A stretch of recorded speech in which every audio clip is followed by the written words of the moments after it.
pues va tendiendo a ser esta cuerda,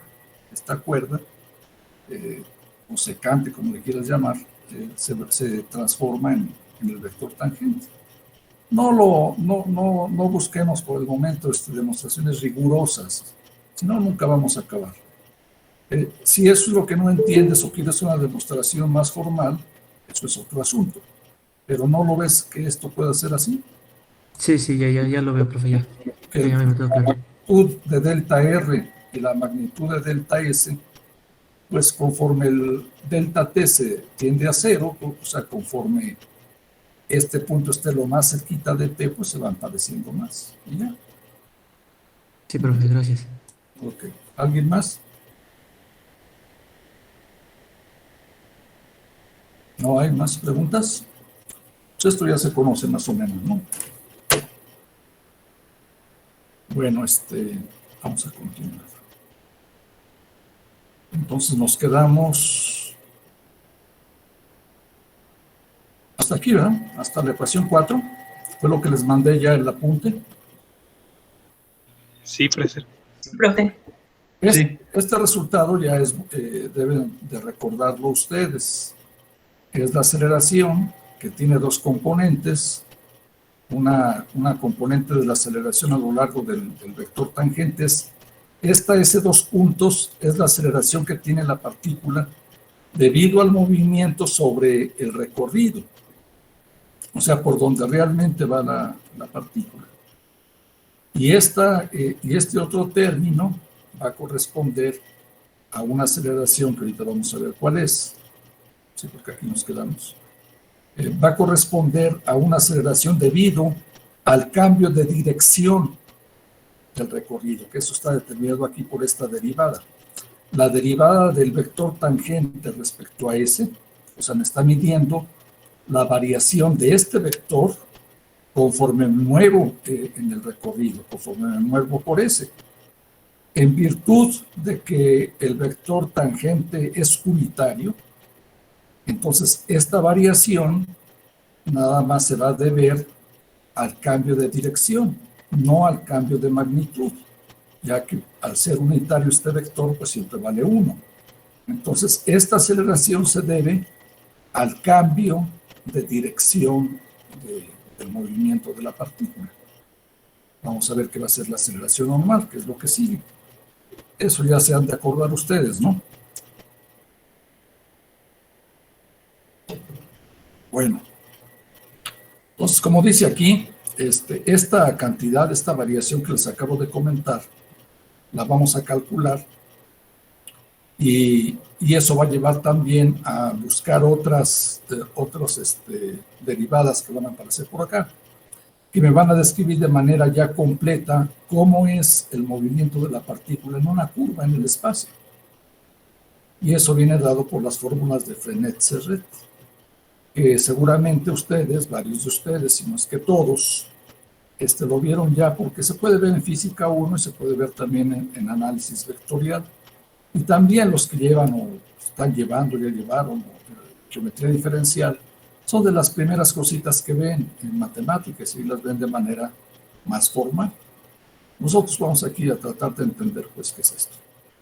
Entonces, miren, primer objetivo es calcular esta cantidad.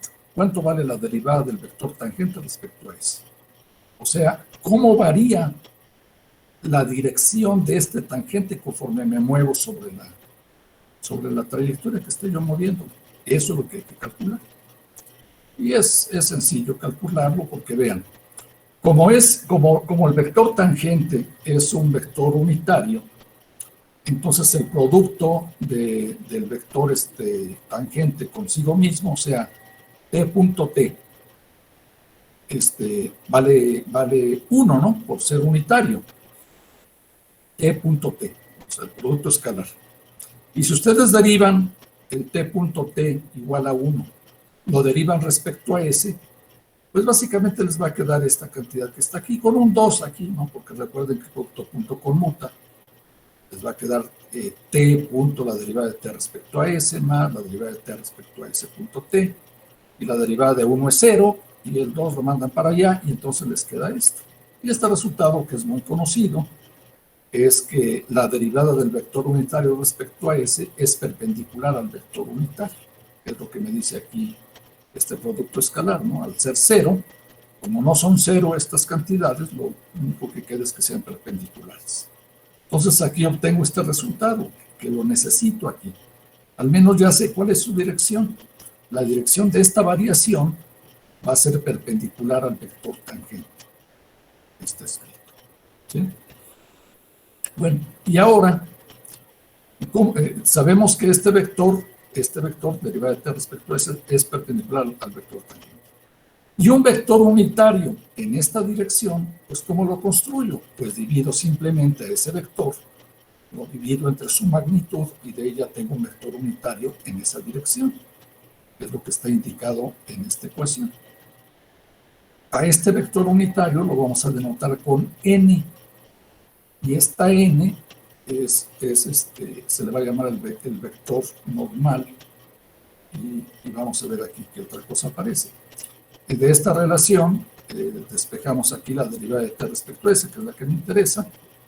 Lo paso para el lado izquierdo y luego de vuelta todo. Y a esta cantidad, o sea, a la magnitud del vector derivada del vector tangente respecto a s, se le denota con la letra griega kappa y se le llama la curvatura. La curvatura, acá se le llama la curvatura. Y al inverso de eso, el recíproco de eso, o sea, 1 sobre k, se le llama el radio de curvatura y se denota con la letra griega rho. Este radio de curvatura, el significado que se tiene, poco voy a hacer aquí dibujos, demás que además ni me salen, pero el radio de curvatura significa que es el radio del círculo que mejor aproxima la curva en ese punto. ¿Sí? Ustedes tienen aquí una curva, esta por ejemplo, la curva esta gamma que está aquí indicada, y aquí toman ese puntito, por ejemplo, que está ahí, y esta curva, esta trayectoria tiene una cierta curvatura, llamémosle, ¿no? Entre más grande sea la curvatura, quiere decir que el radio que mejora, que el radio del círculo que mejor se le parece a la curva en ese punto, entre más grande sea, pues el radio de curvatura va a ser más grande y la curvatura va a ser menor. O sea, un círculo grandote así, grandote en un punto, pues tiene poca curvatura, ¿sí? Porque no se curva tanto, pues, la trayectoria. Entre más cortito esté, o sea, más pequeño, la curvatura va a ser más grande y el radio de curvatura va a ser más pequeño. ¿Sí? ¿Está claro? Ese es el significado de la curvatura y del radio de curvatura. Y aquí ya obtenemos esta relación que está aquí, que la variación temporal del vector tangente a lo largo de la trayectoria es kappa por n, o 1 entre rho por n. ¿De acuerdo? Entonces ya tenemos aquí, además sabemos que la derivada del vector tangente respecto a s es perpendicular al vector tangente. Como la capa es un escalar, pues entonces el vector tangente y el vector unitario normal que acabamos de construir son perpendiculares entre sí. ¿De acuerdo? Son perpendiculares, ya que este es paralelo a este y este es perpendicular a t. Entonces son perpendiculares. Bueno. Entonces, como son perpendiculares, entonces esta característica aquí está denotado. Miren, aquí está el vector tangente y el vector normal que va en la dirección hacia adentro de la curva, hacia el lado cóncavo, hacia acá. Y si ustedes ahora, esto nos permite introducir otro vector que va a ser perpendicular a estos dos vectores y que lo formamos tomando el producto vectorial de t con n. Si giran t hacia n, les da un vector que va en esta dirección. A ese vector se le va a llamar el vector binormal. Va a ser perpendicular al plano que contiene al vector tangente y al vector normal. Por lo tanto, estos tres vectores forman un triedro de vectores mutuamente perpendiculares y que además van a ser unitarios, ahorita lo vemos, entonces es una terna de vectores ortonormales, pues, ¿de acuerdo? Entonces acá está, definimos el vector binormal B como T cruz N. Está así la dirección, T hacia N. Un tornillo derecha apunta hacia allá. Pues ya tenemos acá, está escrito lo que les dije, una terna de vectores mutuamente perpendiculares. ¿Sí? Profesor, Sí, ¿y el vector n siempre va a apuntar hacia adentro de la curva? sí, hacia adentro. Ya.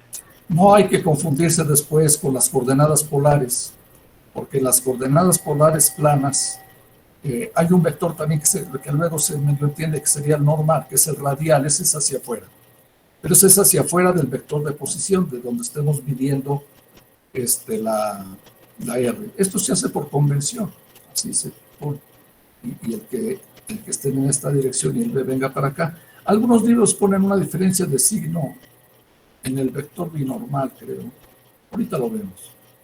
Pero al menos ahorita para nosotros va hacia la parte de adentro de la curva. Vector normal. Bueno, entonces ya tenemos, fíjense que ya tenemos esta va a ser la primera de Frenet-Serret. ¿Cómo es la variación del vector tangente conforme me muevo sobre la trayectoria? Es así. Vamos ahora a calcular las variaciones ahora de n y de b, del vector normal y del vector binormal.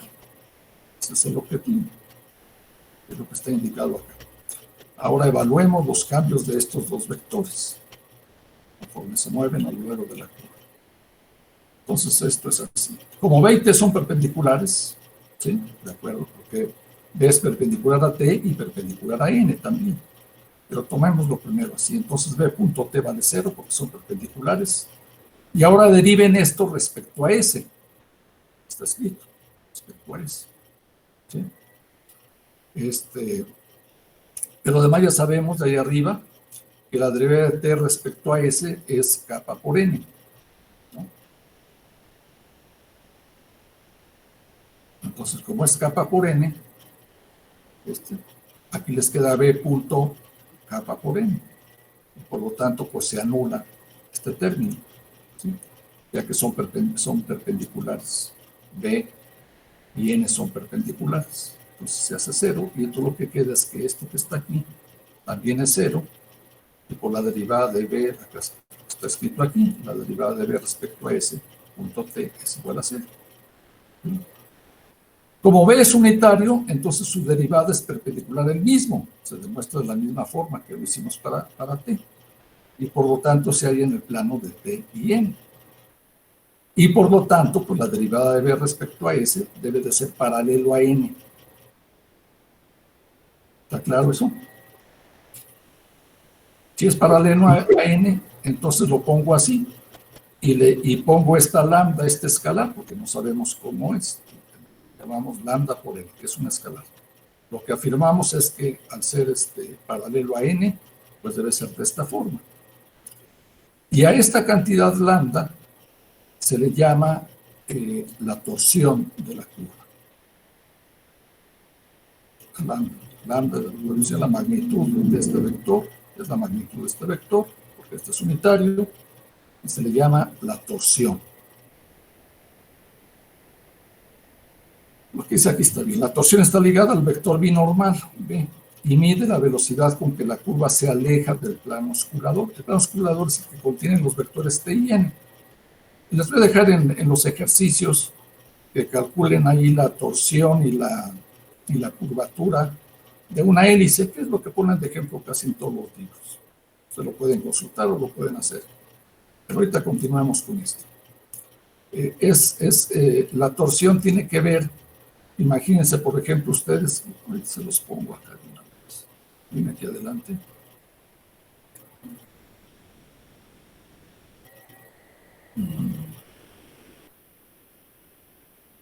Se lo muestro después en un libro. Pero vamos a calcular primero estas cosas. Entonces nos interesa calcular, por ejemplo, la derivada del vector normal respecto a S. Entonces partimos de esta relación. N es igual a B plus T, ¿no? Por ser terna ortonormal. Derivamos esto respecto a S aplicando las reglas de derivación del producto vectorial. Eso está escrito aquí. Es B por la derivada de T respecto a S más la derivada de B respecto a S plus T. Ahí está. Sustituyo aquí la derivada de T respecto a S es kappa por N y la derivada de B respecto a S es lambda por N. Entonces esto, recuerden que los escalares pueden ir por donde sea, entonces aquí me quedaría la capa, la saco a la izquierda, y B cruz N es menos T. Luego aquí sacan la lambda, y luego les queda que N cruz T es menos B. Recuerden que los tres vectores que acabamos de introducir, el vector tangente, el vector normal, la bien normal, pongan ahí los tres vectores y depende cuál giren hacia cuál. El tangente por el normal les da B. El normal por el binormal les da el tangente, y así se van. Si el recorrido es en el otro sentido, entonces aparecen los signos menos, que es lo que está acá. Entonces vean, ya de aquí obtuvieron que la derivada del vector normal respecto a S, o sea, cómo está variando el vector normal mientras se mueve sobre la curva S, va a estar dada por estas relaciones. Va a haber una parte tangencial y una parte binormal. Y esas son todas, ya poniendo las tres resultados que tenemos. Este fue el primero, este el segundo y este el tercero. Estas son las famosas ecuaciones de Frenet-Serret. Una manera de visualizar esto es que yo no puedo hacer los dibujitos, pero vean, estos tres vectores, ¿cómo se podrían observar? Es como si vieran el recorrido de un avión. Un avión que se va moviendo en el espacio. Entonces, la dirección del frente, de la punta del avión, o sea, la dirección que tiene el avión así para enfrente, les da la dirección del vector tangente en el recorrido que tenga el avión. El vector normal les daría la dirección de las alas, ¿sí? Imagínense que va dando vueltas así como a la izquierda, entonces las alas, la ala de la izquierda les da la dirección del vector normal. Y la dirección de la cola del avión, la que es perpendicular a la dirección del avión y a las alas del avión, sería la dirección del vector binormal. El vector binormal les dará qué tanto se está enchuecando el avión, por donde se mueve. El vector tangente, hacia dónde va. El vector normal, la dirección de la curva que está tomando, hacia adentro. Y la cola del avión, qué tanto se está torciendo el avión. ¿Sí? Sería la visualización de esos tres vectores. Esos tres vectores les caracteriza el movimiento de una partícula, de un cuerpo en el espacio. Y las variaciones conforme esos vectores se están moviendo en la curva están dadas por estas ecuaciones. ¿Alguna pregunta?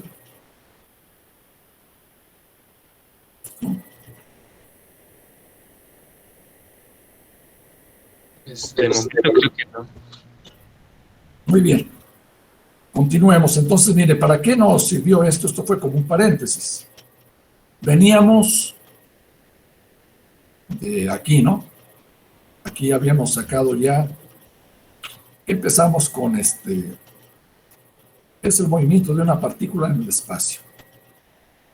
El vector de posición ya lo entendemos todos, una vez que defino un sistema de referencia y un origen, la posición de la partícula está dada por su vector de posición. Pero como me interesa el movimiento, la variación temporal del vector de posición se le llama la velocidad. Y esa la encontramos que se escribe como la rapidez, que es ese punto, es la magnitud de la velocidad a lo largo del camino por un vector tangente unitario al camino. Ese es el vector velocidad. Cuando esto lo derivamos respecto al tiempo para obtener la aceleración, obtuvimos esta ecuación, que fue donde nos quedamos la clase pasada. Pero como ya calculamos la derivada del vector tangente respecto a S, que resultó ser kappa por n, entonces ahora me voy, después eso lo sustituye ahí en la aceleración, y la aceleración fue esto que tenemos acá. La ecuación 4, la 4. Pues ya necesitábamos calcular esto, pero esto que resulta que fue kappa por n, ¿no? Kappa por n. Entonces va a quedar ese punto cuadrado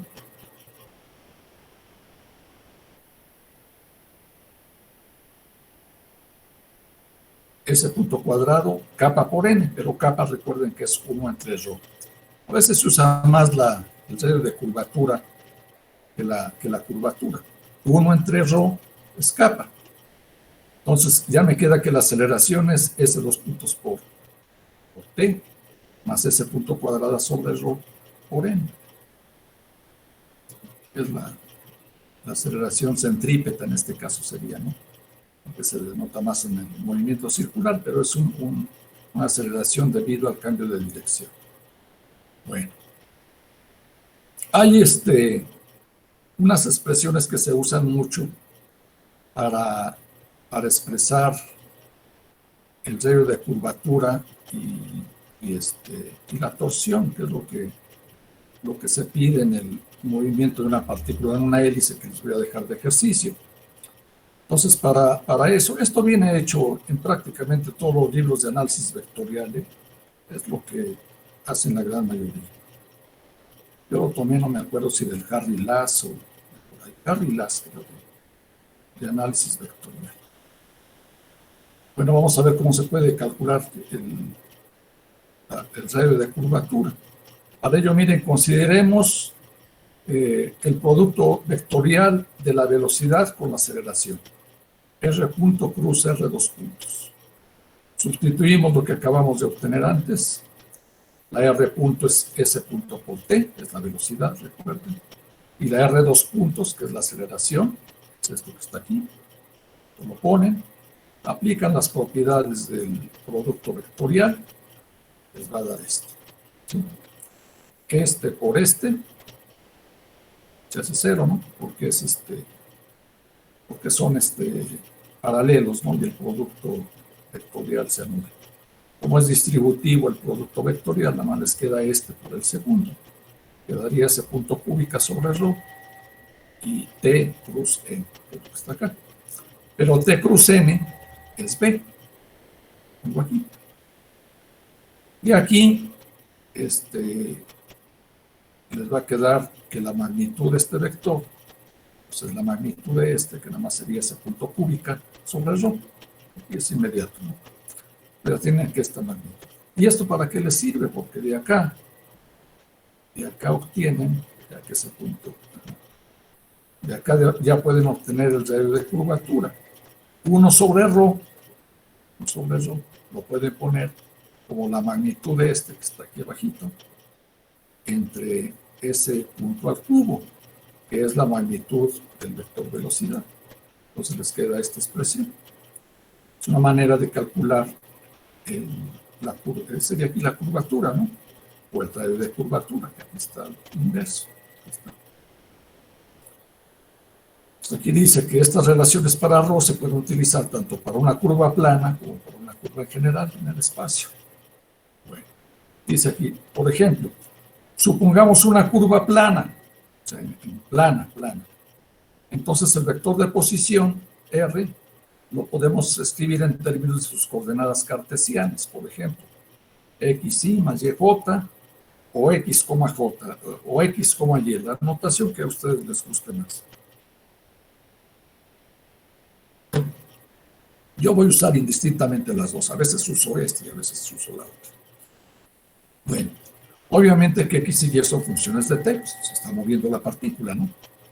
Su velocidad, pues nada más le ponen puntitos, derivan respecto al tiempo las componentes y les queda eso. Queda esto.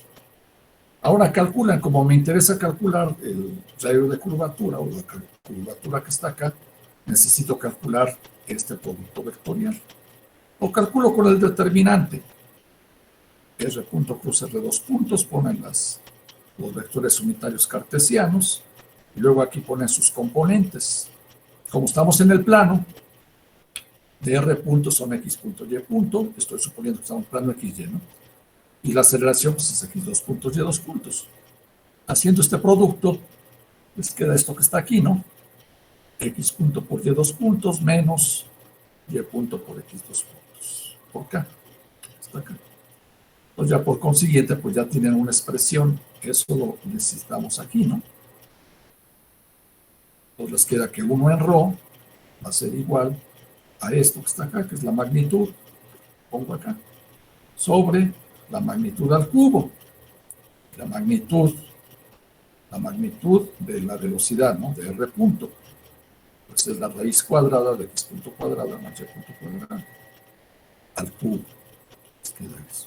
Pues aquí ya tienen, esta expresión se usa mucho en los ejercicios que luego les ponen ahí en coordenadas cartesianas, que calculen la curvatura o radio de curvatura, pues es con esta expresión. Pero casi siempre aquí recuerden que los puntitos son derivadas con respecto al tiempo. Pero si consideramos, digamos, no el movimiento, sino simplemente a la curva, toman una curva que esté dada por Y como función de X, y entonces los puntitos pues van a ser derivadas, pero con respecto a X. No ponen aquí ¿cómo se llama? Un parámetro, ¿no? X igual a T, Y igual a F de T. Entonces, teniendo en cuenta que X, a ver, déjenme ver aquí, sí. Vamos a derivar respecto a T, como X punto, X es igual a T, X punto, que es la derivada, en este caso respecto a T, pues sería 0, ¿no? Y X dos puntos sería 0, perdón. X igual a T, ¿no? Derivando respecto a T sería 1, lo que está escrito acá. Y la derivada de esto, que sería X dos puntos, es 0. Y ahora sustituyamos Y punto por Y prima, y Y dos puntos por Y biprima.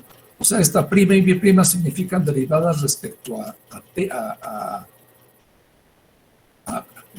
X, ¿no? Esta Y prima sería Y prima de F de X, y la Y biprima es la segunda derivada de Y respecto a X. Entonces, tienen un resultado ya más simple para el caso en el cual no sea el tiempo que están considerando. Les queda que 1 en ρ es la segunda derivada de Y respecto a X, entre 1 más la derivada de Y respecto a X a la 3 medios. Esa es la que más se conoce en los ejercicios de matemáticas. ¿Está claro? Pues ya tengo aquí la curvatura o el radio de curvatura, lo que gusta. Ahí están las dos expresiones. Ahora vamos a ver cómo se obtienen las otras.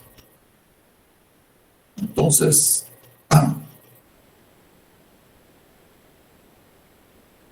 vamos a partir de aquí. Esa es la derivada de R respecto a S, pues es el vector tangente. Entonces vamos a derivar esta ecuación respecto a S, o sea, la segunda derivada. Entonces va a quedar que la segunda derivada va a ser la derivada de T respecto a S. Y derivan esto respecto a S, le queda la segunda derivada. De este lado, pues la derivada de T respecto a S. Pues sabemos que es kappa por N. Es la primera ecuación que encontramos. La segunda, kappa por N. Entonces, de aquí obtenemos la curvatura, o el radio de curvatura. Despejan K y aquí. La magnitud, pues es como N es vector unitario, pues nada más les queda la magnitud de esta cantidad. Está aquí del lado izquierdo. Es lo que está acá. Para determinar la torsión, derivemos con respecto a S la ecuación 12, esta que está acá. Entonces, derivando respecto a S, aquí les queda la tercera derivada, igual a la derivada de S de K por N. Y les queda derivada respecto a S la capa, la pueden sacar. Y en lugar de poner N, ponen kappa por T más lambda por B. Es a lo que sabemos que es igual a N, que es la de Frenet-Serret. Entonces, el signo menos es por el orden en que están tomados esta cantidad que está aquí, es la de Frenet-Serret que se calculó. Es esta que está aquí, ¿no? Con el signo menos. Hasta acá. Entonces, aquí que me queda, me queda que esta tercera derivada de R respecto a S cúbica, les va a quedar menos kappa cuadrada por T, menos kappa lambda por B. ¿Sí? Ahí lo guardamos, este resultado. Ahora vamos a calcular el triple producto escalar de estas cantidades que acabamos de obtener. De la derivada de R respecto a S, punto, la segunda derivada de R respecto a S, cruz, la tercera derivada. Ya obtuve estos resultados. ¿Que por qué se hace eso? Pues bueno, se justifica adelante. Calculemos este triple producto escalar, ¿no? Es el triple producto escalar. Esto es T, ¿no? Este término es T. Punto, y aquí sustituye lo que acabamos de obtener.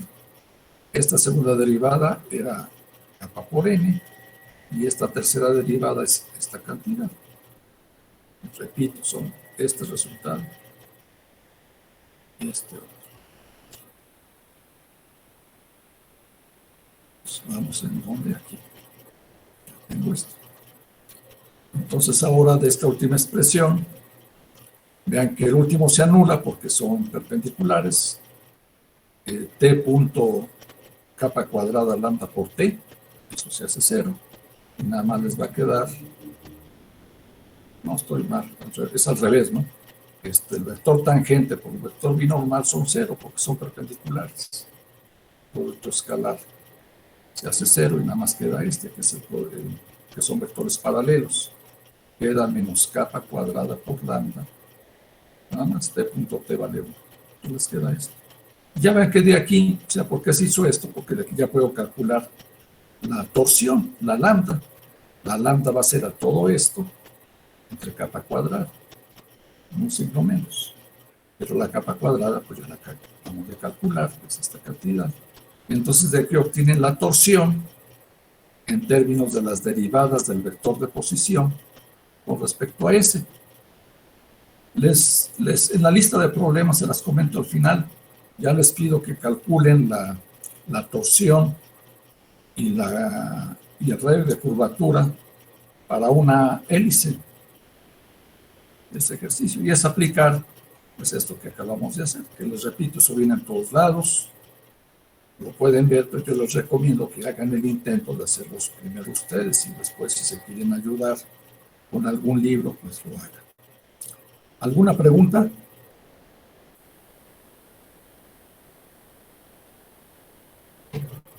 No creo que no. A las 6:55, a ver si es exacto aquí el sistema, es cuando nos van a cortar, ¿no? Me imagino. Aunque hubo un mensaje al principio de la clase, por eso me tardé unos minutos en entrar, donde decía en el Meet que iba a ser gratuito otra vez, pero no sé si se refiere a que también en el tiempo. Pues lo vamos a checar en unos 5 minutos, ¿no? Un poquito más, 10 minutos. Bueno, esperemos que si les voy a estar preguntando, ¿me oyen? Porque cuando ya no me contesten es que ya se nos cortaron, ¿no? En caso de que me corten. Bueno, ya con este material, este es el primer apunte de cinemática de una partícula. Entonces, en el Classroom voy a estar actualizando el apunte. El apunte que les mandé lo voy a sustituir por este completo, ¿me entienden? O sea, ahí en el tablón les va a aparecer que ya les mandé el apunte de cinemática de una partícula, pero ya ahí les va a aparecer completo el apunte, desde el principio, todo completo. Lo sustituyo el otro que está recortado, ¿no? ¿Estamos de acuerdo? Y van teniendo sus apuntes. Repito, esto viene en todos los libros, aquí no hay nada, son partecitas de esto, se me ocurrió a mí, y lo demás viene en todos lados. Cómo se obtuvieron la velocidad en coordenadas polares y la aceleración. Creo que me quedé hasta la velocidad, ¿no? Se las mostré ahí en un archivo. Esto ustedes lo pueden hacer, pero pues, bueno, es un ejercicio si tienen tiempo, si no, no es tan necesario. Bueno, entonces, ¿qué más les iba a decir? Nada más, aquí está el vector. ¿Sí están viendo esto ahorita? Sí. Sí, profe.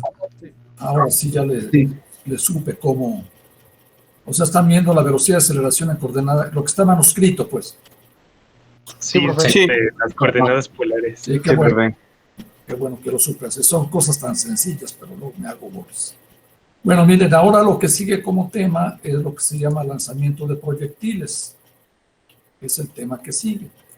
Ya viendo el movimiento de proyectiles, ya les voy a dejar una lista de problemas, que son poquitos, son como 7 nada más, 7. Acá está la hélice, miren, aquí me sirve ya esta curva, por ejemplo, para ver lo que acabamos de ver.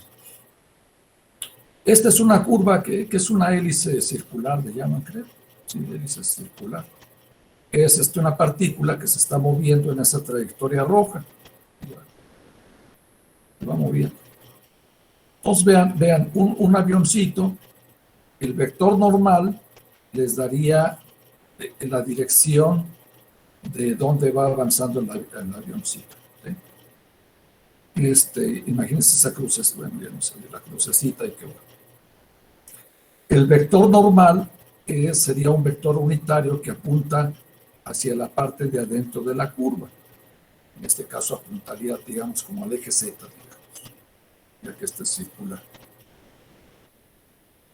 Y el vector binormal, ese apuntaría, ese sería tau por n, sería aquí de hacia abajo. Tau por n, está, sí, apuntaría hacia abajo.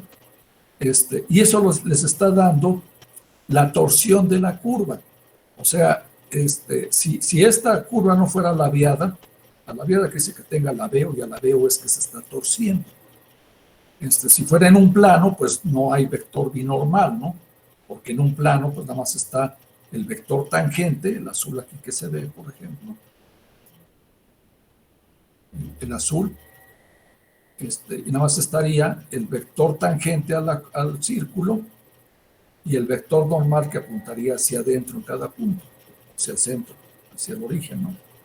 Pero en virtud de que la curva se está torciendo, o sea, se está saliendo del plano, entonces aparece el vector binormal. ¿Cómo se sale del plano la curva?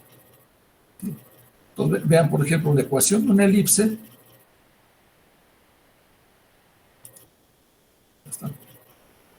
¿Cómo está dada su posición en función? El ángulo θ me está midiendo aquí cómo está variando la posición, que es como la coordenada polar, ¿no? Es el ángulo que va del eje X a donde va la partícula. Ese es el ángulo θ, variable.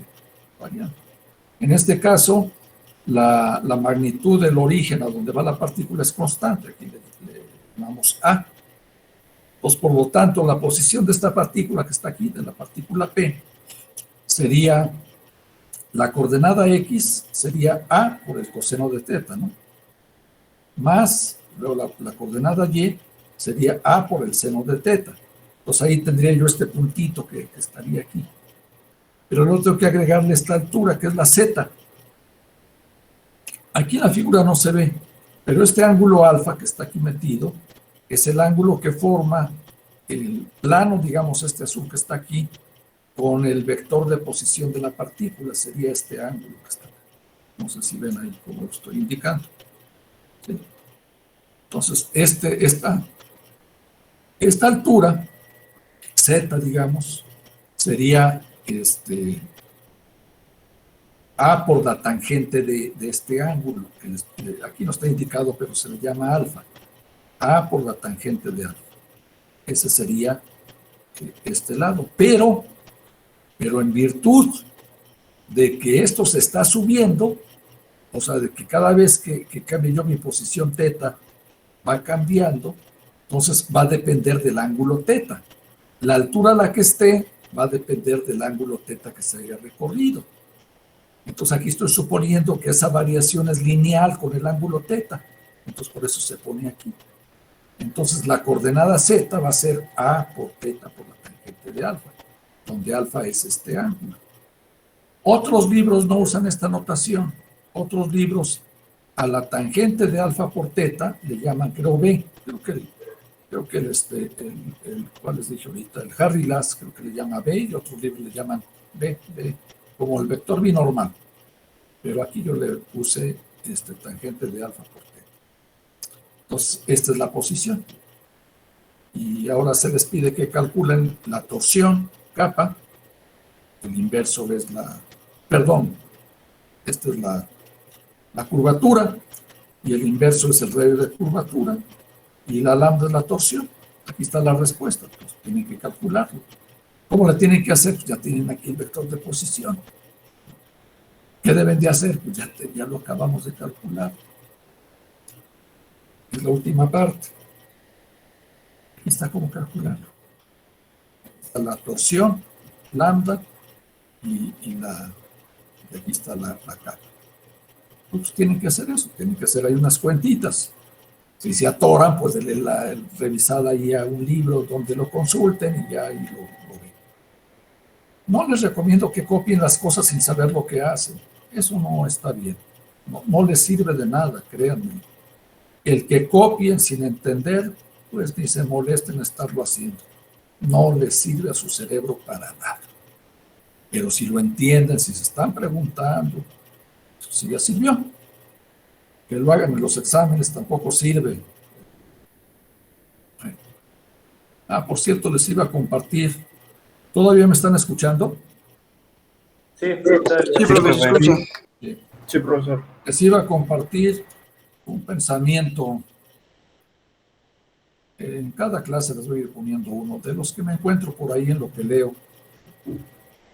Dice lo siguiente: lee mucho, mantén tu mente activa, mantén tus antenas desplegadas cuando te informen de algo interesante. Como dijo Pasteur, la suerte favorece a la mente preparada. No es de las frases más célebres, ni mucho menos. Les voy a poner otras que son más conocidas, pero se me hacen apropiadas. Esto está en un libro que se llama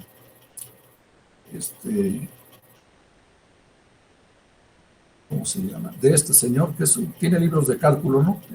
No, de historia, tiene muchos de divulgación de matemáticas, tengo varios de él. Pero de aparece un libro que se llama, creo que Consejos a una joven matemática o algo así. Está cortejando. Esa, mero, qué bien. Ahí vi esta frase. Les voy a ir poniendo otros que me encuentro por ahí. Bueno, entonces, ¿dónde vamos? Aquí son los apuntes que ya acabamos, les voy a mandar. Les estaba diciendo de lo de la copiada. Y ya les voy a mandar los problemas, es lo que les estaba yo mostrando. Son 7 problemas los que les voy a dejar. Estos problemas, ya me acuerdo por qué estaba comentando esto. Miren, son los que puse el semestre pasado y que he puesto en otros semestres. Si ustedes tienen amistades por ahí que se los pasen, que ya los hicieron, pues no está bien. Traten. He disminuido el número de problemas. Traten de hacerlos ustedes. Pongan a trabajar el cerebro, el lápiz, arrastrenlo, trátenlo de hacer. Les dije en la primera clase, no quiere decir que de aquí vaya yo a poner el examen. Podría ser, pero tal vez no sea así.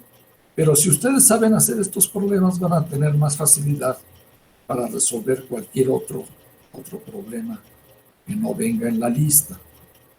Miren, a mí no me enojaría para nada el que ustedes, si ya hicieron un problema y ese problema viene en el examen, pues que lo copiaran. Ahora lo pueden copiar fácilmente a su examen, pues, que me van a mandar.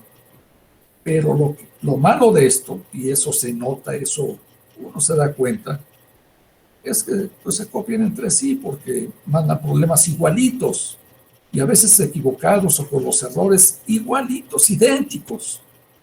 Pues qué casualidad, ¿no?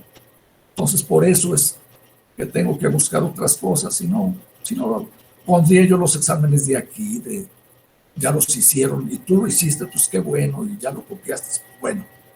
Pero lo malo es lo que les acabo de decir. Luego no hay honestidad. Bueno, ¿todavía me escuchan? Sí, profe. Sí, profe. Sí, claramente. A lo Sí. mejor no nos cortan. Ojalá, a ver qué pasa. Entonces voy a continuar y ya les voy a ir preguntando si todavía me están escuchando. Y si ya no me contestan, entonces recuerden que otra vez nos volvemos a meter. Y vamos a continuar con el tiro, con el lanzamiento de proyectiles, que también es un tema que ya ustedes conocen. Ahora sí tengo un testigo ahí, uno de sus compañeros ya llevó este curso conmigo.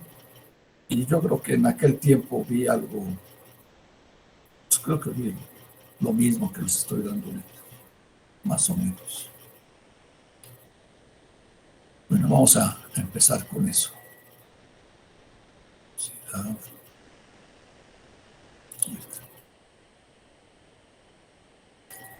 La primera parte que les voy a exponer de este tema no es tan conocido en los libros. La segunda parte sí viene en todos lados.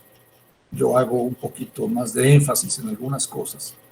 Pero esta primera parte no es tan conocida. Ya saben de qué se trata. El lanzamiento de proyectiles es una partícula que se lanza desde la superficie de la Tierra. Se va a considerar que la gravedad es constante.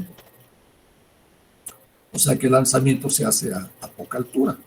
Se considera en ese caso que la Tierra es plana, pues, y que como es poca la altura, pues no hay mucho error en considerar que estamos en una Tierra plana, ¿no? Entonces la gravedad es constante, o sea, la atracción de la partícula debido a la Tierra es constante y es la gravedad. Entonces desde ahí vamos a empezar. Vamos a considerar un proyectil que se lanza desde una posición R0, medido desde un origen, con una velocidad inicial V0, es lo que siempre se considera. Y la aceleración, la derivada de V respecto al tiempo, es la gravedad. Y este vector es constante en magnitud y en dirección. Va hacia abajo, ¿no? Hacia abajo de la Tierra, pues, hacia abajo. Bueno, entonces tomemos, esto es cinemática, aunque claro está que esto lo podemos ver después como la segunda ley de Newton, pero si ponemos aquí la masa de los dos lados, sería la masa por la aceleración igual a la fuerza aplicada, que sería m por g. Pero veámoslo aquí desde el punto de vista de la cinemática. Tenemos que la aceleración, que es la derivada de v respecto al tiempo, es el vector aceleración, que es g. Entonces, integrando esto con respecto al tiempo, pues se hace, no está hecho aquí porque pues, es tan rápido. La integral de esto por dt va a ser igual a la integral de g por dt. Al integrar, les queda b menos b0 igual a g por t, donde supuse que la velocidad a t igual a 0 es b0 y la velocidad al tiempo t arbitrario en el límite superior es b. Entonces les queda b menos b0 igual a g por t. Esta relación ya es muy importante. Si pasan la b0 del otro lado, ya tienen la velocidad en función del tiempo. Sería b0 más g por t. Bueno, déjenme hacer énfasis aquí o puntualización en otra cosa. El vector velocidad b0 no está necesariamente en la dirección vertical. Voy a ir considerando esos casos. En general, bueno, eso lo particularizo aquí adelante, mejor no me adelanto. Entonces ya tengo aquí esta relación. Esta ecuación la vuelvo a derivar. ¿Cómo le hago? Pues primero pongo que la b es la derivada de r respecto al tiempo.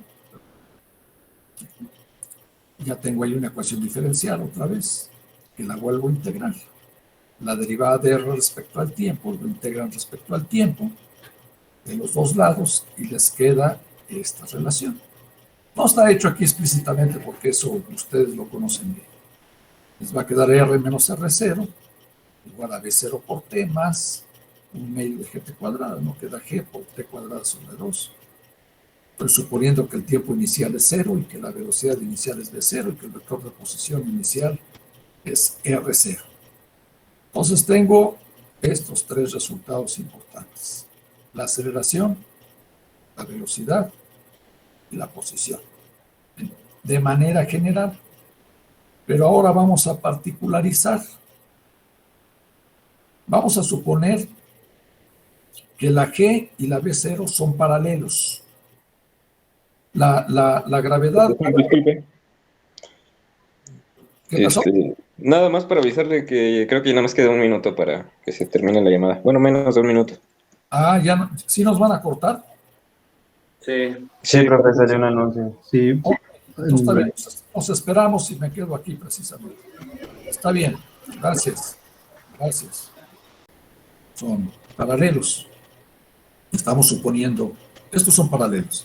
Y este también se hace cero porque estoy suponiendo eso, que B0 cruz G es cero porque son paralelos. Por lo tanto, se anula todo el lado derecho. Entonces me queda esto. ¿Y esto qué es? Pues es la ecuación de una línea recta, ¿no? Que pasa a través de R0 y que va en la dirección de G. Y acuérdense de análisis vectorial. La ecuación de una recta. Eso de ahí es lo malo de estas clases a distancia. Lo que voy a hacer es, lo he hecho en los semestres pasados, es que algunas cosas las pongo aquí en una hoja y luego se los muestro para que lo vean. Voy por una hoja.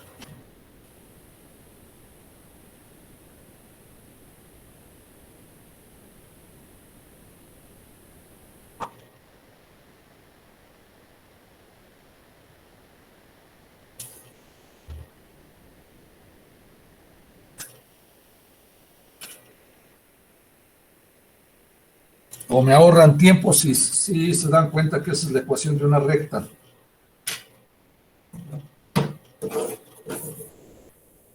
Si es la ecuación de una recta, eso que está ahí. R menos R0, cruz Pues G. sí tiene esa forma.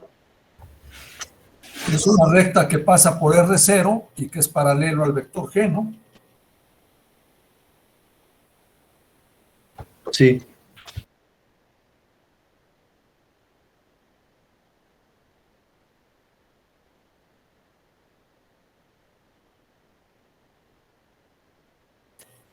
Ahorita las muestro.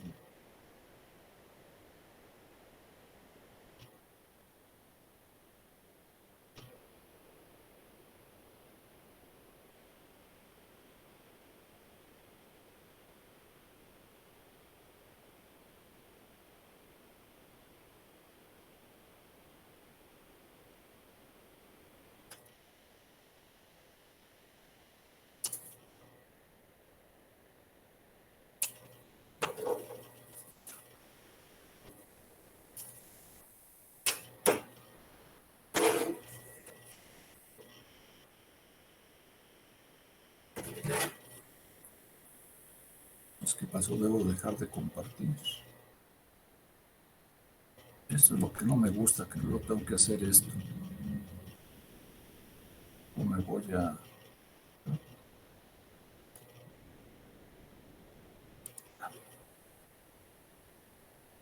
Ya me están viendo, ¿no? A ver, díganme si ahí ven bien eso que les estoy mostrando. Sí, Sí, ahí se ve bien. Sí, Claro, profe. veo. Sí, profe.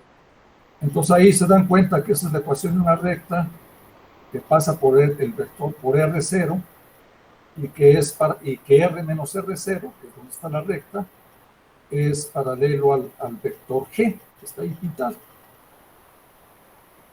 ¿Bien? Bueno, por si no se acordaban, ¿no?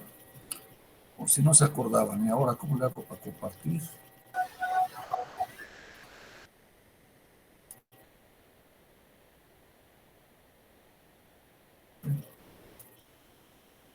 Entro acá.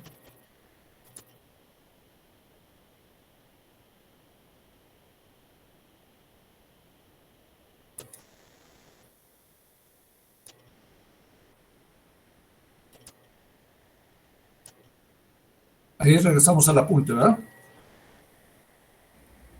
Sí, profe. Sí. Bien. Entonces, fíjense, pues ya obtuvimos un resultado. Si G y B0 son paralelos, que corresponde, por ejemplo, al tiro vertical, entonces el movimiento es rectilíneo, que también lo sabemos, ¿no? El movimiento se efectúa en una línea recta. Después vamos a analizar ya las ecuaciones de movimiento. Por lo pronto ya encontramos eso, ya está demostrado. Ahora vamos a suponer que G y B0 no son paralelos. Ahora no son paralelos. Si no son paralelos, entonces el producto vectorial de B0 con G, pues me da un vector P. Y ese vector P, por definición de producto vectorial, es perpendicular tanto a G como a B0, ¿no?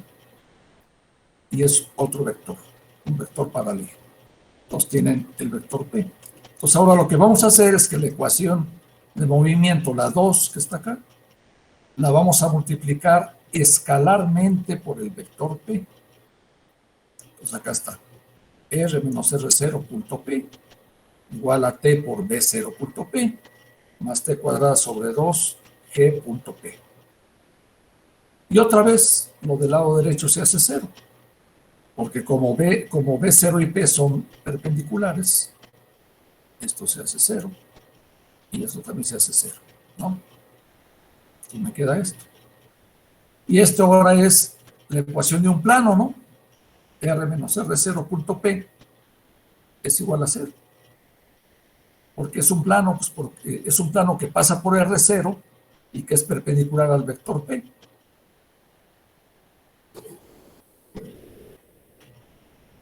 Dibujan un plano.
Voy a ponerles otra vez aquí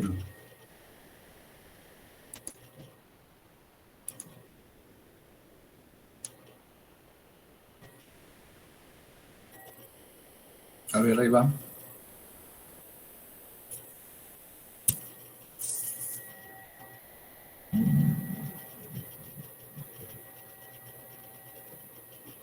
Por ahí se ve, ¿no? Sí, ahí se ve. Sí, sí, profe. El punto R es el que se está moviendo en el plano. El R0 está fijo en el plano. Y el R, pues la partícula se mueve en ese plano. Pero lo que estoy diciendo es que R menos R0, o sea, el vector que va de R0 a R, que se mueve en el plano, es perpendicular a P. Por lo tanto, todos los puntos que cumplan esa relación están sobre el plano, que es perpendicular al vector P.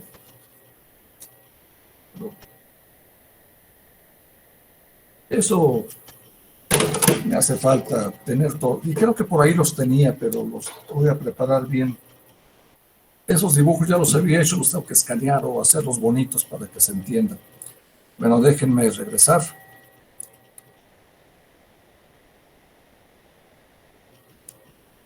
Ah, ya me equivoqué. Aquí.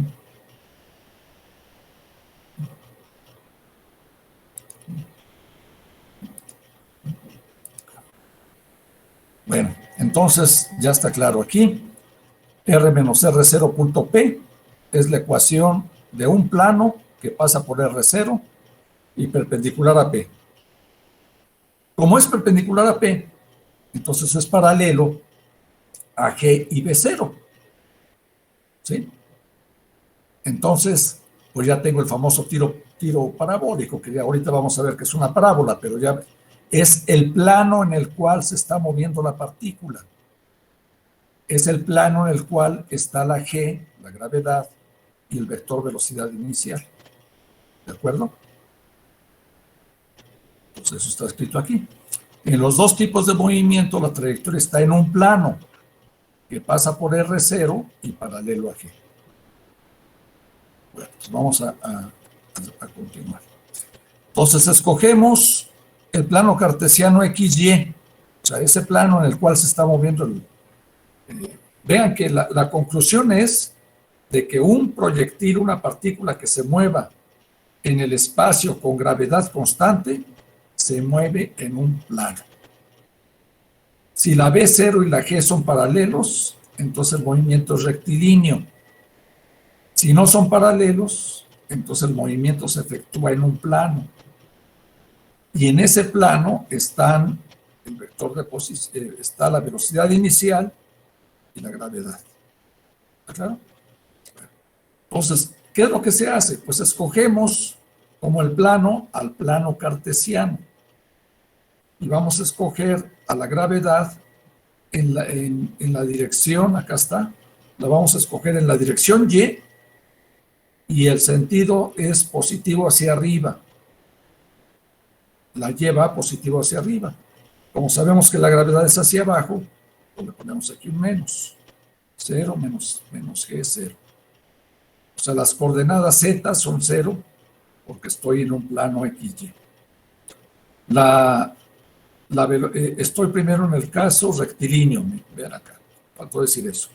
Para el caso rectilíneo, entonces nada más la B0 va en la dirección Y, y también vale 0, tanto la posición inicial como la coordenada X de la gravedad, nada más va en la dirección Y, y la velocidad también es en la dirección Y. O sea, en este caso, el movimiento es rectilíneo y estoy eligiendo o escogiendo el eje Y como mi eje de movimiento, ¿de acuerdo?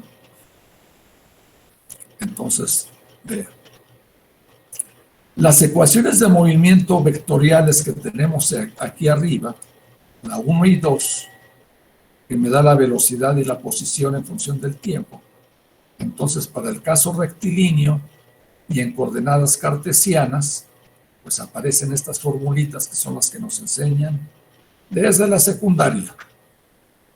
A igual a menos G, B igual a B0 menos G por T, y Y igual a B0 por T, menos 1/2 de GT cuadrado. Vean que estos signos que están aquí son debido a cómo fue que elegí el eje Y positivo. Por eso es que me aparecen estos menos. Esa es otra cosa que les advierto, y no me gusta decir esa palabra, pero por favor en los exámenes pónganme los ejes. Luego los ando yo poniendo y lo perdono, voy a empezar a bajar puntos si no me ponen los ejes. Entonces estos menos es por la forma en que elegí mi eje coordenado. Lo elegí positivo hacia arriba. Pues me quedan estas. ¿De acuerdo? Y con estas ecuaciones, pues ya se juega y ya estas son las ecuaciones de movimiento. Me da la aceleración que es constante, la velocidad en función del tiempo y la posición en función del tiempo. 3 segundos, espérenme.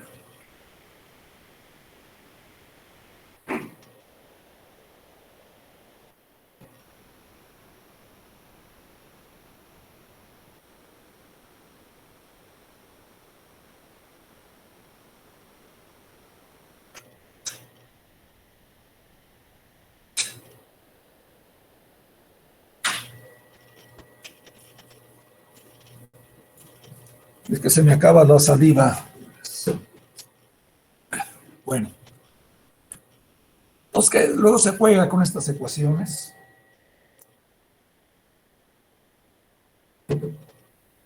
Por ejemplo, eliminando el tiempo de la 4 y la 5, no lo hago porque esto ya ustedes lo conocen bien. Despejan el tiempo de la 4 y la sustituyen en la 5 y va a resultar esta ecuación, que es la famosa ecuación de los cuadrados de las velocidades, ¿no? B cuadrada igual a B0 cuadrado menos 2GY.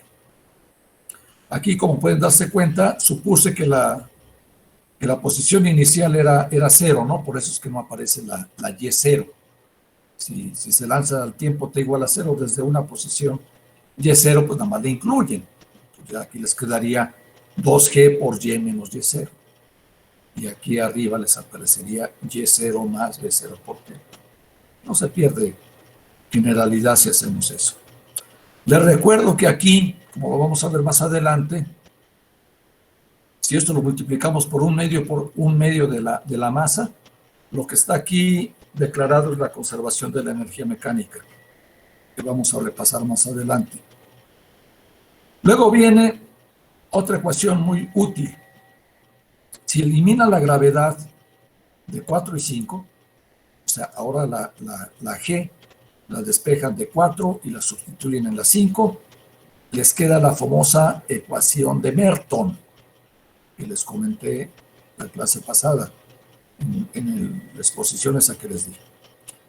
Pues resulta que Y, en este caso, como la posición inicial se supuso que estaba en el origen, porque la Y0 vale 0, entonces la posición aquí coincide con el desplazamiento. Y el desplazamiento va a ser igual a la semisuma de las velocidades inicial y final sobre 2 por el tiempo, que fue lo que les expuse en la clase pasada, ¿no? En la plática esa que les di. Es esto. Esta es muy útil, esta formulita.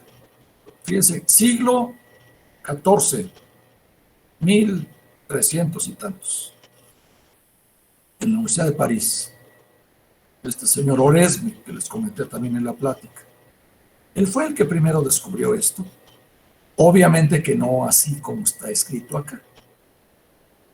No he visto, pues ahí en el libro de Holton viene esto, creo que de ahí tomé este dibujito. Entonces, este es importante. Es una manera de calcular el desplazamiento en función del tiempo sin conocer la aceleración. Pero esta formulita solamente vale si la aceleración es constante. No importa cómo sea, pero que sea constante. ¿Sí? Solamente para ese caso, por favor, no se les olvide. Solamente si la aceleración es constante, es esto. ¿Y cuál es la interpretación de este resultado? Pues véanlo aquí. Si ustedes hacen una gráfica de velocidad contra tiempo, de B contra T, entonces eso es esta ecuación que está aquí, de la 4. B es igual a B0 menos G por T. O sea, si grafican esto, aquí no, pues acá sí se ve. Aquí tengo la B0, acá está. Y si se fijan, esta ecuación es la ecuación de una recta en el plano B contra T, en una gráfica B contra T. Esta es la ecuación de una recta que pasa por B0 y que tiene pendiente menos G por T. En este dibujito está ilustrado para una aceleración positiva. Entonces, no corresponde exactamente a esta, sino que es para una aceleración positiva. Nos tienen aquí que la B0 está acá, y al tiempo T, la velocidad es V, que está acá, arribita se ve. En el punto E, acá, tiene velocidad V, que es al tiempo T, y al tiempo 0, en este caso, tiene una velocidad V0. Y esta recta que va de C hacia D es la ecuación de la recta que corresponde a esta ecuación, con signo positivo aquí. La G con signo positivo sería la inclinación de esta recta. Ya lo saben, de geometría analítica de la prepa. Y lo que acabamos de encontrar aquí con la fórmula de Merton es que esta área, que el área bajo la curva, si se fijan el área de esta curva, el área bajo la recta, es el área de este cuadrado, de este rectángulo, que tiene base T y altura B0, ¿no? Sería B0 por T, sería el área de este rectángulo, B0 por T. Y el área del triangulito, pues sería el área de un triángulo, que es la mitad del área de este rectángulo. Es un medio de la base, que es T, por este lado, que sería B menos B0. pero como es el triángulo, nada más es la mitad. Entonces vean, ya lo sabemos del cálculo. El área bajo la curva corresponde a hacer el desplazamiento, que es lo que me está indicando esta formulita. Esto que está acá es esta área más esta área. Ya se los dije otra vez, B0 por T, más un medio de B menos B0 por dB menos B0, es un medio de la base por la altura. Y por el tiempo les da T cuadrado. Entonces vean, pues esto está, y así les recomiendo un problema que les voy a dejar ahí, que ahorita les platico sobre él. Se resuelve muy fácilmente con esta formulita. ¿De acuerdo? Con esa formulita.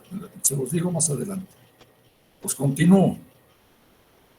Entonces, estas son las ecuaciones por movimiento rectilíneo de una aceleración constante. En particular, aquí está para el caso de un grave en la Tierra, donde la gravedad es constante. La puse negativa porque elegí el eje Y positivo hacia arriba.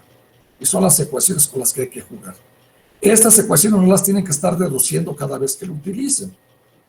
Si ya saben ustedes que ya que el movimiento es uniformemente acelerado, entonces la posición se encuentra, pase con la ecuación. O la velocidad es tal y tal. O también puedo encontrar tal cosa con esto. ¿Entienden? Tienen que redactar sus cosas bien. Por ahí tengo más frases sobre eso, luego se las voy pasando. Bueno, entonces vamos bien. ¿Alguna pregunta hasta ahí? Ahora pasamos al caso más interesante. Ahora, estamos en el plano, siempre hemos estado en el plano, porque ya vimos que el movimiento se efectúa en un plano, pero ahora no es en el caso rectilíneo. Ahora supongo que la velocidad inicial V0 está con una cierta inclinación, como está aquí en el dibujo. Forma un ángulo alfa con el eje X, que lo puse en el eje horizontal, y acá está el V0, ¿sí? Un ángulo alfa de inclinación. Entonces, en coordenadas cartesianas, pues tengo otra vez la gravedad, ya nomás me restringo al plano. G vale 0 menos G. La R0, otra vez parto del origen, 0, 0. Y la velocidad inicial sería, lo puedo escribir como V0 coseno de alfa, coma V0 seno de alfa. ¿De acuerdo? Condiciones iniciales y la gravedad constante. Bueno, entonces ahora vamos a expresar la velocidad y la aceleración que tenemos acá de manera vectorial. Estas, para este caso. Y también son ecuaciones que ustedes ya conocen. Nada más las vamos a recordar.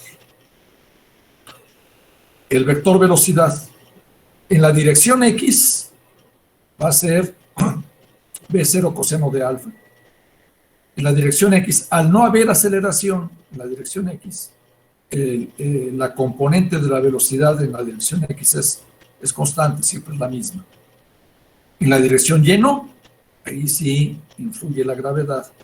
Y entonces la velocidad va a ser V0 por el seno de alfa menos G por T. V0 seno de alfa es la componente Y de la velocidad, menos G por T. Y la aceleración es 0 menos G. Solamente tengo en la dirección vertical. Para encontrar la rapidez, o sea, la magnitud del vector velocidad, pues multiplicamos escalarmente el vector velocidad consigo mismo. Y eso es elevar al cuadrado sus componentes. V0 cuadrado coseno cuadrado de alfa, más V0 cuadrado seno cuadrado de alfa. Pero luego aquí va al cuadrado, ¿no? Les va a quedar G cuadrada, T cuadrada. Y luego dos veces, ¿qué sería? G seno de alfa por T. Y ya arreglándolo, les queda de esta forma que está aquí. Pero agrupando, esto se hace 1 por Pitágoras, y les queda que B cuadrada va a ser igual a B0 cuadrada menos 2GY. Fíjense, la rapidez, o sea, la magnitud del vector velocidad, es v0 cuadrada menos 2GY. Muy parecido, similar, o igual, ¿no? Es igual, ¿no? Al caso rectilíneo. Ya está bien. B cuadrada igual a V0 cuadrada menos 2GY. Es igualito.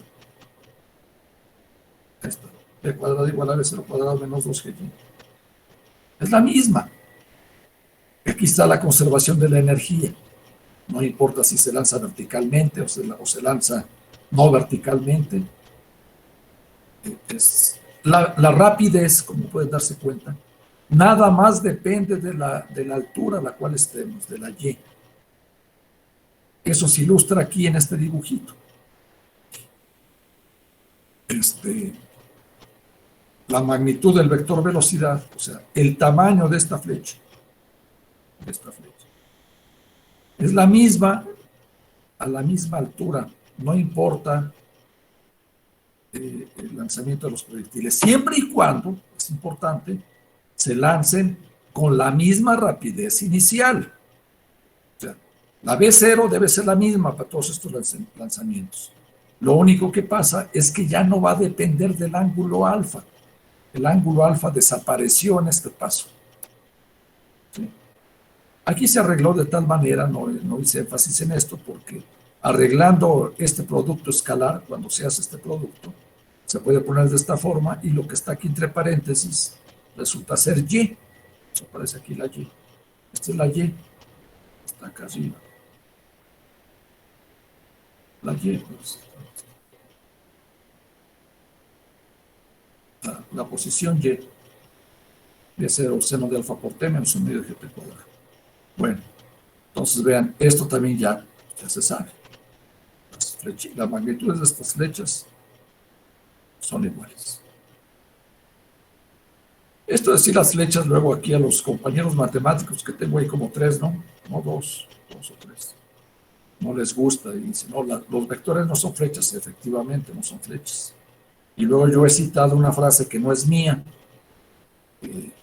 pero luego me la atribuyen y no, pues tampoco me quiero adueñar de cosas que no dije, que sí dije, pero que no son de mi yo no las inventé. Dicen una manera de demostrar que los vectores no son flechas, es de que si ustedes toman una flecha de esas flechas que dañen, pues, y la lanzan en una dirección, y lanzan otra flecha en otra dirección, y está un venado en la resultante de esas dos flechas, pues no le van a dar al venado, ¿no?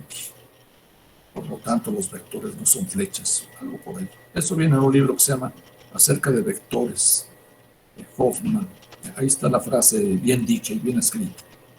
Bueno, entonces vean que aquí la rapidez, o sea, la magnitud de la velocidad, solamente depende de la Y, no depende del ángulo. Bueno, continuamos. Ya aquí tengo la velocidad, la aceleración, la rapidez. Continuamos. Integramos la ecuación 6, esta. O sea, la velocidad es la derivada de R respecto al tiempo. Estamos en coordenadas cartesianas. Entonces vamos a integrar esto respecto al tiempo. Entonces, integrando se obtiene la ecuación de la posición. Que si se acuerdan es que la X es igual a V0 coseno de alfa por T. Y la Y es igual a V0 seno de alfa por T menos 1 medio de GT cuadrado. También muy conocidas por ustedes.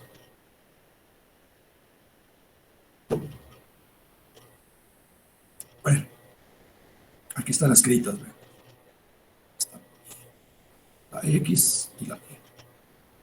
Bueno.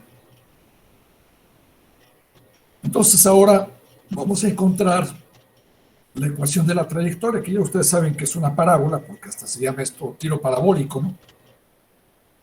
Pero hay que demostrarlo. Pues para demostrarlo se hace de varias formas. Lo que les voy a exponer es muy interesante, creo yo. Vamos a hacer lo siguiente. ¿Cómo se le hace para calcular la trayectoria? Se elimina el tiempo de estas dos ecuaciones. Despejamos el tiempo de la primera, el tiempo va a ser igual a x entre b0 coseno de alfa, y ese tiempo lo sustituyen acá y acá, cuadrado. No está hecho aquí porque es algebrita y sencillo. Cuando hacen eso, les resulta la ecuación 9 que aparece aquí. Esta ecuación es como generalmente aparece en los libros.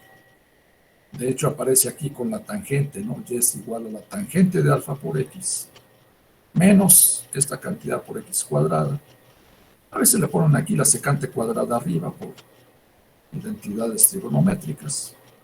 Y la secante cuadrada, recuerden que es 1 más la tangente cuadrada, y a veces conviene ese resultado que lo voy a usar más adelante. Pero aquí dejémoslo de la siguiente manera. Ya que eliminamos el tiempo, esto se los voy a recordar cuando al final del curso vea el problema de los dos cuerpos, pero con una ecuación diferencial. Les voy a decir, acuérdense del tiro parabólico, ¿cómo le hacíamos? Entonces elimina el tiempo de estas dos ecuaciones y me da esta ecuación. Pero ahora nos acordamos de la geometría analítica básica y la arreglamos la ecuación para poder identificar la curva de que se trate. Reescribimos esta ecuación de esta manera que está aquí. No están hechos los pasos. ¿Cómo se hace? Se completan cuadrados, etcétera, etcétera. Y me conviene escribirlo de esta manera. ¿Por qué me conviene escribirlo de esta forma? Después de que haga yo ahí pasos algebraicos básicos, se puede escribir de esta ecuación 9, se puede escribir de esta manera. Escribiéndolo de esta manera y acordándome de mi geometría analítica, me doy cuenta que esta es la ecuación de una parábola que tiene su vértice en b0 cuadrada sobre g, seno de alfa coseno de alfa. La coordenada x del vértice es esta. Y la coordenada y del vértice es b0 cuadrado seno cuadrado de alfa sobre 2g.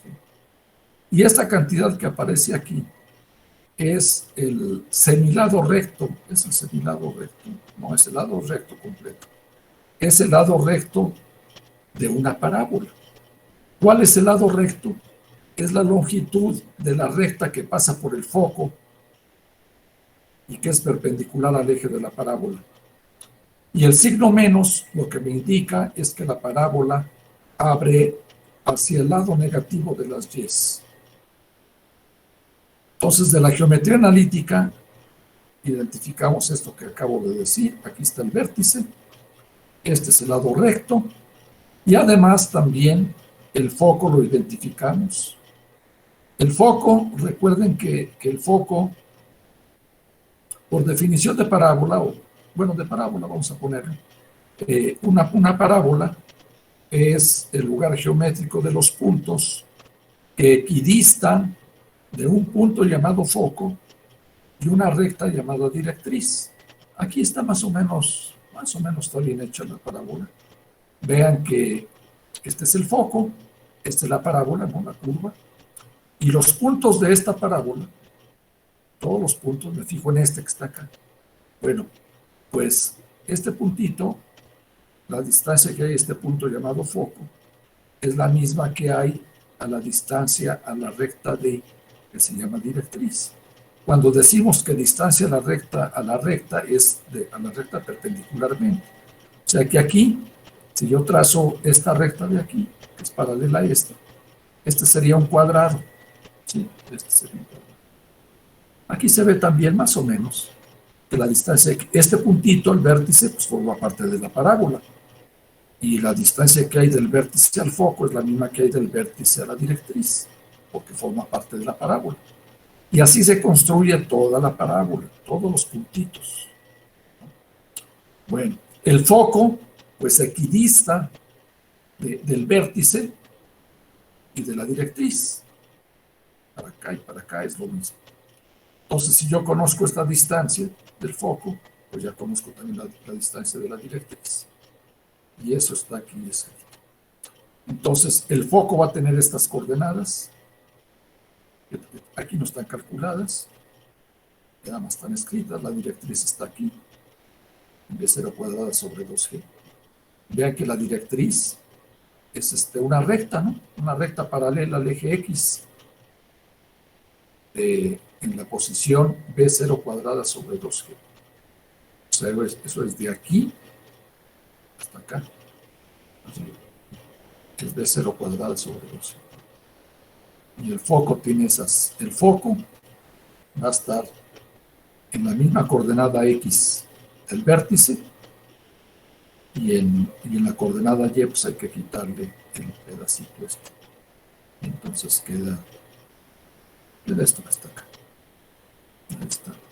El vértice la coordenada X del foco, ven que y del vértice son iguales. Esta y esta son iguales. Esta es la coordenada Y del vértice, pero hay que quitarle aquí el otro pedacito del foco, ya me queda de esta forma. Pues ahí están los datos. Bueno.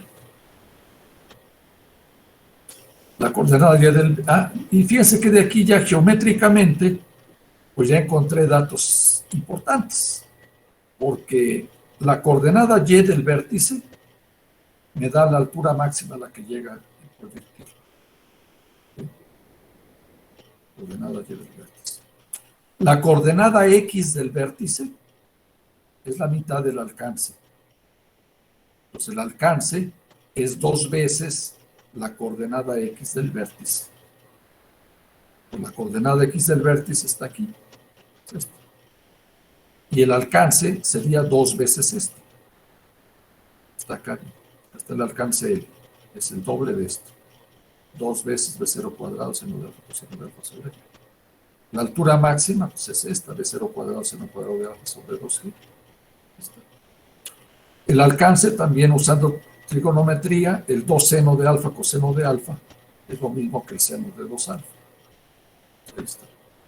Entonces, nada más de la geometría ya encontré datos importantes del movimiento de un proyectil, la altura máxima y el alcance máximo. Además encontré también, ya antes, bueno, eso era antes, que la rapidez no depende del ángulo, sino nada más de la altura. Aquí también se encuentran otras cosas. Por ejemplo, el alcance. El alcance máximo se encuentra cuando 2 alfa sea igual a pi sobre 2, ¿no? Porque es cuando esto se hace máximo, depende de alfa. Entonces, que esto sea pi sobre 2, quiere decir que el alfa debe de valer pi sobre 4, que son 45 grados. Entonces, a los 45 grados es cuando se alcanza el máximo alcance, es como está indicado acá. Cualquier otro ángulo tiene alcances menores, ya sea por abajo o por arriba. Pues ahí está dibujado. ¿Sí? Eso ya lo había encontrado Galileo, además encontró hasta otra cosa. Los alcances que equidisten de pi sobre 4, mayor o menor, tienen el mismo alcance, y eso se demuestra con esta relación, porque lo hago ahí más adelante. Bueno, entonces aquí vean, ya obtengo este resultado. Si consideramos proyectiles que salen del origen con la misma rapidez inicial V0, pero diferentes ángulos alfa con el eje X, la ecuación de la directriz de las distintas parábolas es la misma, no depende del ángulo. Esta directriz común tiene una propiedad interesante, ahorita lo vemos. Entonces, primera observación, otra observación. Esta directriz es la misma para todas las trayectorias que se lancen con la misma rapidez, no importando cuál sea el ángulo. ¿Está claro? Puede lanzar aquí con otro ángulo, se inclina más, así llega por acá. Bueno, esa parábola va a tener esta directriz. Lo lanzan más inclinado, pues viene por acá. Esa parábola que se genere, esta sigue siendo su directriz, porque es lo que se obtuvo. ¿Sí? Fue lo que se obtuvo. La directriz no depende del ángulo, nada más depende de la rapidez inicial. Si se lanzan con la misma rapidez, pero a diferente ángulo, la directriz es la misma para todas las trayectorias. acuerdo? Pero aquí ya viene algo más interesante, a ver si me da tiempo.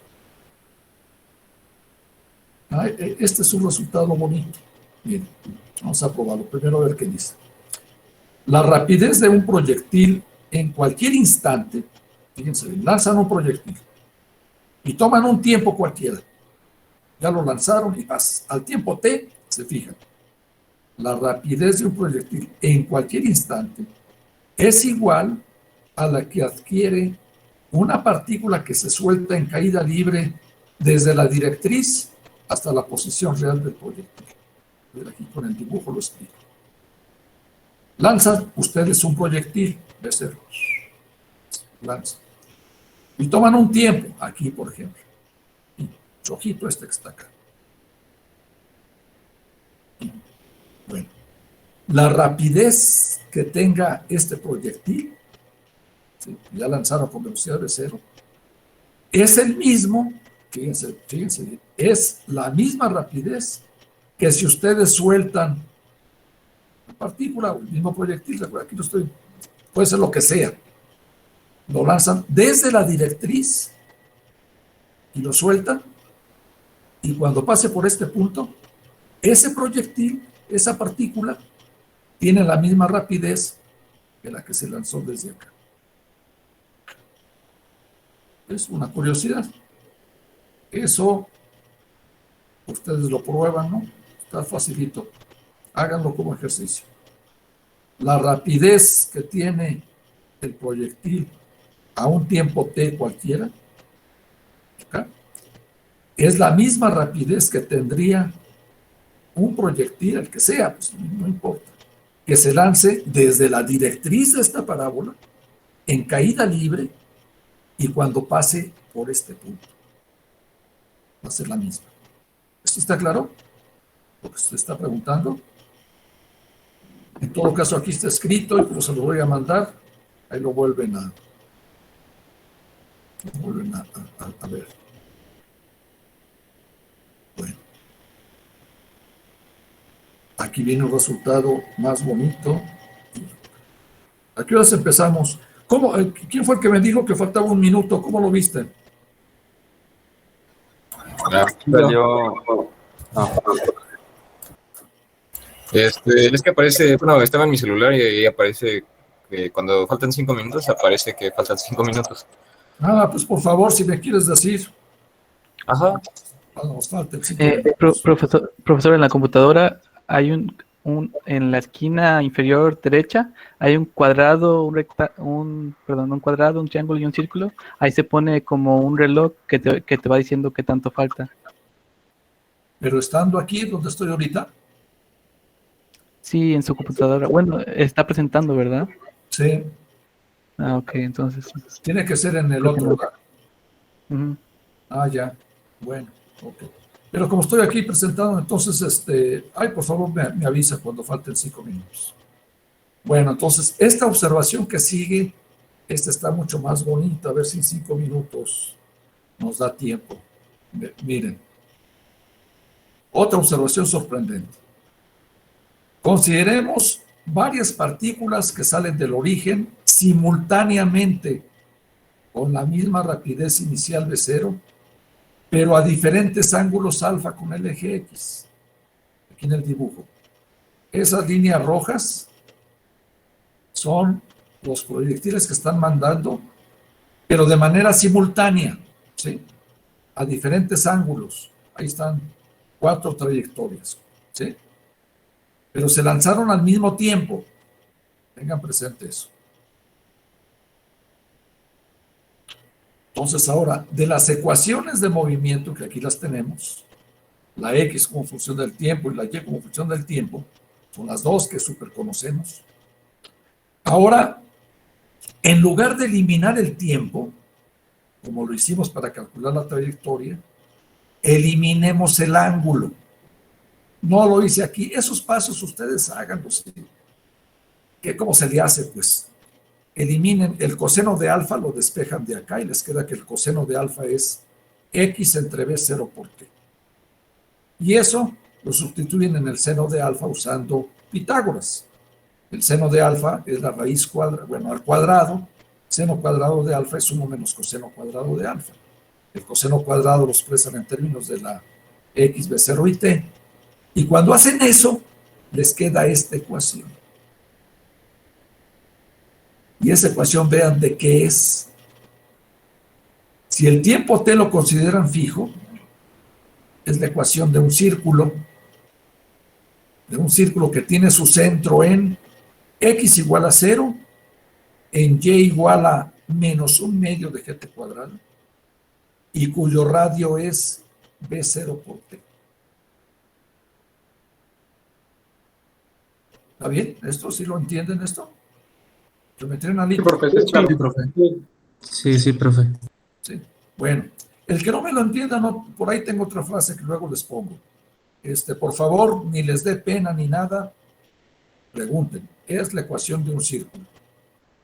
Entonces vean, pues eso está muy bonito, porque es la ecuación de un círculo que tiene su centro, está aquí, ¿no? Es el centro del círculo, o sea, está en el eje Y, que la coordenada es 0, y a un tiempo t está, si se fijan, el tiempo al estar variando va a ir como en caída libre. Y el radio es b0 por t, pues conforme el tiempo cambie, va a estar creciendo. O sea, vean, aquí el primer círculo que está dibujado aquí, los 4 puntitos que aparecen acá, los 4 puntitos es a un tiempo t, a un tiempo t1, hasta acá. Entonces, a un tiempo t1, el radio de ese círculo es b0 por t1. Y el centro del círculo, de este círculo, que es este que está acá, pasó de estar en 0 y cayó para acá. Pero este movimiento fue como en caída libre, o sea, 1/2 de gt cuadrado. Y el radio fue este. Pasan a otro, transcurre el tiempo. Pues transcurre el tiempo. Entonces, el centro del círculo, ¿qué círculo? Es donde están los proyectiles contenidos. Al siguiente tiempo, los proyectiles son estos puntitos que están acá. Los 5 puntitos que aparecen aquí. Y aquí aparecieron estos. Bueno, están sobre un círculo cuyo centro ya va aquí, en caída libre, digamos. Ahora ya el centro está acá. Y dibujan. Yo así lo hice. Para el círculo. Usted lo puede hacer en la computadora. Y luego el radio ya creció, es B0 por el tiempo T2. ¿Por qué no está bonito? Bueno, a mí me pareció bonito. Ahí está. Y aquí está escrito lo que les dije. A un tiempo dado T, todas las partículas se encuentran en un círculo, con centro partiendo desde el reposo y cayendo como una partícula bajo la acción de la gravedad. Y el radio aumentando proporcionalmente con el tiempo. Y ya ahí le paramos porque ya se va a acabar. Bueno, ¿alguna pregunta?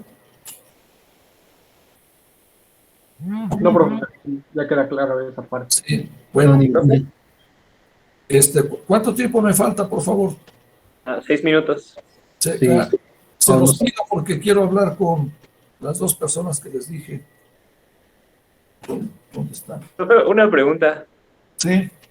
¿Quién fue el que descubrió eso de que si tenemos la misma velocidad y al mismo tiempo, como que caen dentro de la circunferencia? Pues no sé. Lo primero. No lo sé. ¿Esto que acabo de decir?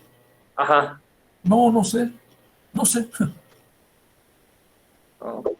No sé quién lo haya descubierto inicialmente, pero pues yo cuando vi dije, pues ¿cómo? A nadie se le había ocurrido quitar aquí el ángulo. No sé. O me estás preguntando dónde lo vi. Pues sí, también. Eso viene en un libro de un autor que se llama Coe, pero no me acuerdo bien del título. Coe.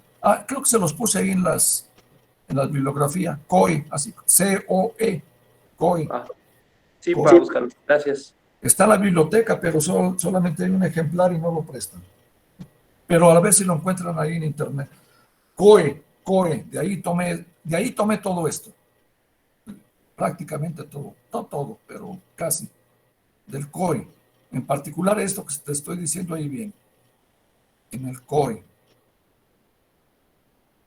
Bueno, lo que sigue lo vemos la próxima clase, ya es más estándar, vienen casi todos los libros. Estas últimas partecitas, no, lo que vimos de tiro parabólico, digamos, eso es lo que viene en el COI. Bueno, entonces, por favor, se queda nada más García Lovera y Flores Saldívar, José Ricardo, para que rápidamente nada más hablo con ellos, por favor. Entonces nos vemos el lunes. Hasta luego, profe. Hasta luego, profesor. Hasta luego, profe. Hasta luego, profe. Hasta luego. Bye. Hasta luego, profesor. Hasta el lunes, profe. Buen fin de semana. Gracias a todos, que les vaya bien.